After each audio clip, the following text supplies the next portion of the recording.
friends. This is Rick, and this is another weekend. The sun's actually coming out there now. It was kind of gloomy and crappy yesterday, and wind is blowing pretty hard today. I got a late night job this evening, but you're not here for that, right? You might notice the tweaked a different intro. I'm still trying to work on these things, trying to find something that fits. It's also something I've been pondering changing the name of the channel, because the original name, the Greaseman Cometh, was intended, I think I've said before, for when I to post videos and stuff of my job and my work, and mostly because I was annoyed at something and it never quite pandered out that way, and so the current title really doesn't fit the channel. And I'm pondering something like History Rewritten or something. So if you guys have got any ideas or suggestions, by all means, please put some in the comments below. This video, on the other hand, is not about me and that and the channel, but something I mentioned before. We have this, I don't know, for lack of a word, this mythology where let's see if I can get these to come back on. Oh, there we go. The earliest concepts of some of this stuff that's coming out of the Sumerian text and the story of Gilgamesh, or the tale of Gilgamesh, and other, let's just say, pseudo-history, because we can't prove 100%. Yeah, we have elements of this that were written in text and literally written in stone and clay thousands and thousands of years ago, but there's no hardcore physical proof yet that anybody would openly accept. And unfortunately, considering the level of intelligence and wisdom within my country today, makes me speculate that we are, not likely to ever evolve enough to look beyond the narrow precepts of what simply must be, these absolutes. So they talk about, in the tale of Gilgamesh and some of these Sumerian texts, about how the aliens, for most part, aliens came, and we call them gods and other things, but they came from beyond the stars, or beyond the atmosphere, whether it was from another planet. Ideally, they could have come from Mars, for all we know. Mars was a dying planet. Perhaps they realized this was their only option, or maybe they discovered the ability to, I don't know, terraform, or not terraform, but fly the distance and start settling this world. In any case, there's implications that they altered the genetics of humans to become the modern human that we are. And they did so by combining their own genetics with existing genetics on the planet that were suitable for their needs. Now, I'm a big sci-fi fan, especially when it comes to the possibilities of genetics and how genetic manipulation can alter the human being into an untold list of possible combinations, especially when you start toying with mixing it with other known genetic sequences. So in these tales, they talk about these giant creatures, or these giant beasts, or these giant human beings or aliens that were servitors. In some cases, it's suggested, because there's some mythologies. I want to say I did some reading a little bit. I saw some YouTube videos on the Indian mythos in East India, and was trying to get a grip on. I was actually trying to find some way of coalescing the dates between the supposed fall of Atlantis, the end of the Younger Dryas period, or the beginning, however you want to look at it, and the wars of the Hindu gods, or Indian gods, or whatever, at that era, and whether or not there might have been potentially some connections there. And I did not find any hardcore evidence other than conjecture and a lot of let's just say varying shades of potential literal truth. So I still got thinking, gee, if our great ancestors, who were extremely primitive at the best, or were just initially being upgraded from the primitive human that came before our humus, or Homo erectus, as we call ourselves, the idea that there were these other genetic alterations. And if you look at some of this mythology, where you see bird people and jackal people, wolf people, etc., etc. Then there's the mythology of, we want to get into lycanthropy, of changing from one, becoming a bear man or a wolf man or what have you, whatever. But the possibilities for genetic manipulation as a technology is quite real, because we are in the infant stages of that now. And it is part of a cornerstone of a would-be series of books I've been trying to write for years, and can't seem to get myself motivated enough to complete even one of them in a digital format in order to uh, present them to, say, Kindle, right? Because I don't know that they would get, a publishing company would want to publish them in any kind of format that would be, useful or interesting or what have you. So my thought was, if you were a super technologically advanced society, and keep in mind, let's use the term technologically with a little looser than what we like to as humans, because when we parallel or take the concept of technology, it is mechanically based or electronically based. We forget that there are organic based technologies, and our medicine is full of them, as an example. So there's many ways for technology to have formed, and many ways for things to have been achieved. We're just now beginning to understand the true possibility of sonics, for example, sound, moving things and vibrating things and destroying things and potentially causing all kinds of conflict and error and chaos and mayhem and possible interesting side effects. And then there's the powers of the psyche or the mind. Those are also something that we tend to poo-poo or blow off, or in part of us, we absolutely can't relate to the possibility that, magic powers of the mind are actually plausible. We see some trickery and we see some kinds of backroom kind of chicanery today, and there might be an element of something going on there, but there's nothing concrete enough for us to put it in the mainstream and go, aha, aha, and more people can make use of it. But that can't and shouldn't be eliminated 100%. Humanity goes back, in my personal opinion, millions of years, not thousands of years, and it's a human hubris mixed with our ancient religion and neo-modern religion, desperate to keep control over the mindset of the average human being. You follow in my footsteps. It's my way or the highway, etc., etc. I refuse to concede until there's a possibility.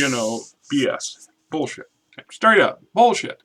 Anyhow, the possibilities were, if these so-called progenitors, whether they were ancient humans, somehow brought forward or survived through their own cataclysm to try to rebuild humanity and society, or perhaps a futuristic version of ourselves who have went back in time and to affect the development of our world, or our future selves from a distant planet. See, we make this absolute hubris concept that we born and will die and generated from Earth.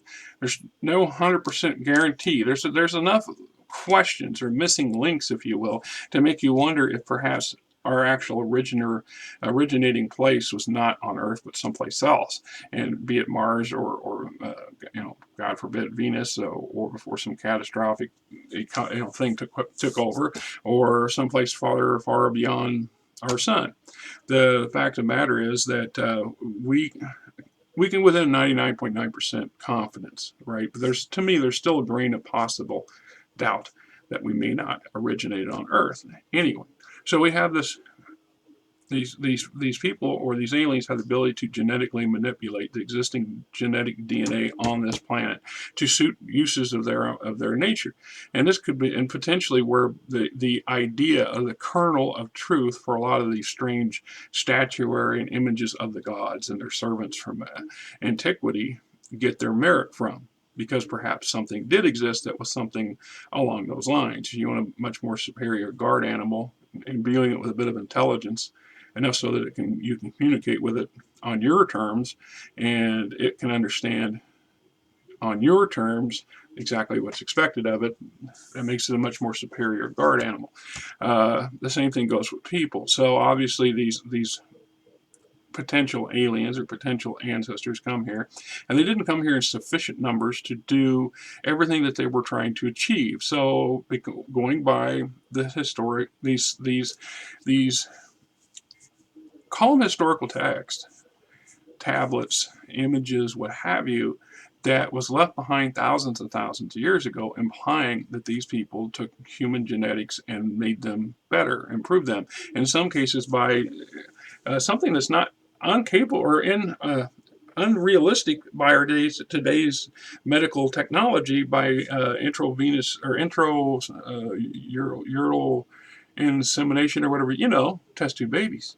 It's suggested in one or two of these stories I've heard that they took the genetics and they implanted themselves with it to give birth. So they gave birth naturally to our original human ancestors through a commingling of both their genetic ability to manipulate their DNA with our DNA, and then physically giving birth to us using their physical bodies, which imply, genetically speaking, that they are quite compatible to us, or that would not have been possible unless they had access to extreme levels of advanced medical technology that we don't understand, which, once again, is quite possible. We do things now in the last 10 years that we far more faster, more superior, and better than we did 100 years ago. We do things now we couldn't even envision 100 years ago, except for in science fiction. And then if you go back to what we've been able to accomplish in the last 100 years compared to the last 1,000 years, it just goes to show you the things magnify. So technology breeds technology. Knowledge improves and increases the speed of acquisition of technology. So who's to say what another 1,000 years of humanity, if we manage not to eradicate ourselves, or the earth doesn't eradicate us in some manner like it's attempted to do several times, who knows what we'll be capable of in, like I said, 1,000 years. You just kind of have to go what if and what could be. So the possibility that they didn't stop at just making Homo erectus, but maybe they created these giants as well to serve purpose. These giants didn't necessarily have to be as swift and intelligent and capable as the Homo erectus that they envisioned, but they may very well have that they were bred in smaller numbers. They were bred for specific purposes, i.e. heavy lifting capacity. Let's just start with that. There's all kinds of questions in our archaeology today that go, how did they possibly build and move these 20,000 pound stones? How did they do this? How did they do that? It's just the humans. We try to prove it with primitive ways, and yes, with enough muscle power, you can potentially do and move these huge blocks, but it's not very efficient. If it's all you had and it's all you were going to have, then so be it. Then I guess efficiency, as we know it, is outside the window. So having the ability to construct these things, these massive stone blocks, etc., having something that's on the magnitude of 10 times the size of a natural human that could lift 1,000 pounds, and then you get 10 of them together, you see the possibilities are there, right? So, and then as a conflict, as a warrior kind of support thing role, there's also that possibilities. And then I want to point out something that I have yet to, and that's ice clinking in my apple cider, by the way. It's too early in the morning to be doing anything so harder. Anyway, in our current evolutionary track, there are and have been singular human beings of immense proportion. Andre the Giant comes to mind. The man weighed almost 800 pounds, was almost going on 8 feet tall. He was 7 foot something. Could literally pick up a 300-pound man and flip him around. Now, this was a genetic aberration. He had a genetic, I don't want to call it an illness or disease, but it was just in his genes to grow the way he did. And Homo gigantus, or something that they call it, there's gigantism, there's others. And in most cases, majority of people who are born with this don't survive very long. And those who do are plagued with medical problems their entire lives. In some cases, they never cease to stop growing, which is a problem. There's other gentlemen and ladies that are in the historical books and the Guinness Book of World Records. There's what was his name, Ming or Mong, or that played basketball, professional basketball. The guy was 7 foot something. He towers over everybody else on the field, on the court. I'm just saying, right? So genetically speaking, here's a human being who's 20 to 30% bigger and taller than the average, right? And so when we look at things like historical records of where they think they found the bones of a giant, et cetera, a lot of them are fake and are intended as some sort of joke or some sort of I don't know, some way to pull everybody's, you know, pull everybody's fingers, so on and so forth. So when I look at that sort of thing, I think, gee, okay, genetically speaking, I'm not too far off the mark. There are plausible scenarios out there. And now I want to, go to the next logical step in this line of thought. The giants of mythology, the titans, etc., etc.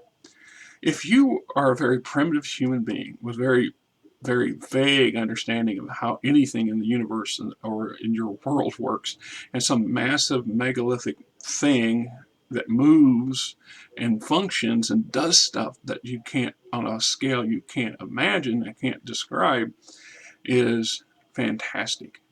So if these people had, or these aliens had this means to genetically manipulate things and to bring themselves from wherever they came from or wherever they potentially came from to here, or if this was an ancient human, evolutionary stage where, like I said, I honestly believe that we shortchange humanity greatly when we imply that there is no real long back history. I believe that things went in cycles, that great catastrophic events, whether it was man-made or natural in their effect, bring us into cycles, and we're just in yet another cycle. And perhaps each time we are brought down to the Stone Age and have to re-engineer our existence and our technology and our history and everything else, that things take a different track. It's the road not traveled or the road less traveled that suddenly becomes the main highway. So technology can come in, like I said before, in many different forms. So why wouldn't, if you have the ability to use a spacecraft or a starship or a flying saucer or some kind of gate to move you around, why wouldn't you have access to high technology, the ability to cut and form stone, the ability to create artificial constructs such as giant robots or mecha or whatever? Can you imagine taking a 50,000 pound excavator today and take it back to early Rome? How would they view that thing? Especially if you take effort not to get in and out of it when people are watching. How would the natives of their era explain to anybody exactly what it is this thing is and how it can dig huge trenches in the ground that would take hundreds of men with small shovels weeks to do? This thing can do in hours. What if we brought in something like a crane with a claw end on the so it can reach around and grab things and turn and move things around? It can pick up that 1,000-pound stone with ease and manipulate it and move it. And then because it's on heavy wheels, rubberized wheels, for example, it doesn't leave huge tracks in the ground. So when it moves, the tracks it does leave are eventually erased by the wind and weather. How would you explain this if you were in Mesopotamia and you had one of these 100,000-pound cranes that are 150 feet high and they literally move a 5,000-pound boulder or 10,000-pound, log? How would you explain it? And if you have the ability to do this kind of stuff by means having portable hand tools that can smooth and cut stone like it's butter would be quite commonplace in some aspects. Things that the aliens would not have left laying around because they're probably, if they are some advanced society coming in with limited resources, every bit of resource is valuable, and they're not going to just discard them in the way we have a tendency to discard broken tools today, which is why maybe a potential reason why we don't find them. Or perhaps they're made out of product or material that is not as durable as we would like it to be. Just be realistic. Plastic. I was up Friday to get some extra hours at work. The wife, we were up raking leaves, and I used one of the big 30-gallon, 50-gallon hefty trash cans to help move the leaves around. And this one's been at the shop for a couple of years, and a piece of it just broke off. I mean, it literally just fell off in my hand. So it's already in the late stages of disintegration. The thing is going to not be useful next year because it's already going to crumble into parts that will further disintegrate into smaller parts that we'll never be able to identify except at a molecular level. So what about that? What is that? Is that a possibility? Is that even the kind of thing you might entertain? Am I a nut for thinking that sort of stuff? I mean, you know, what are we trying to achieve now? I mean, we look at things like clockwork mechanisms. Now, this is not highly sophisticated, but it is, you look at steampunk, for example. If our world had gone that route more than it did with the electronic technology and the diesel engine, etc., gas engine, how many more mechanical devices could we have created? What if our not so distant ancestors were far more artistically minded than they were? What if our cranes took on the shapes of, creatures? What if our excavator had a vague, or even a more passing than vague look of an oversized element, just because of it? We don't want the aesthetics to look that way.